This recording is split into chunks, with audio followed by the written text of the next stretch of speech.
قل يا عبادي الذين أسرفوا على أنفسهم لا تقنطوا من رحمة الله إن الله يغفر الذنوب جميعا إنه هو الغفور الرحيم وأنيبوا إلى ربكم وأسلموا له من قبل أن يأتيكم العذاب ثم لا تنصرون واتبعوا أحسن ما أنزل إليكم من ربكم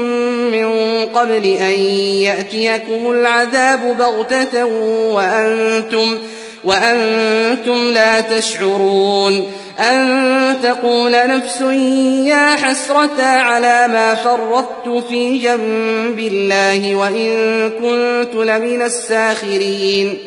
أو تقول لو أن الله هداني لكنت من المتقين أو تقول حين ترى العذاب لو أن لي كرة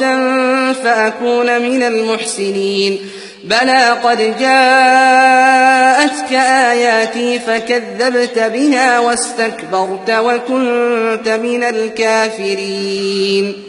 ويوم القيامة ترى الذين كذبوا على الله وجوههم مسودة أليس في جهنم مثوى للمتكبرين وينجي الله الذين اتقوا بمفازتهم لا يمسهم السوء ولا هم يحزنون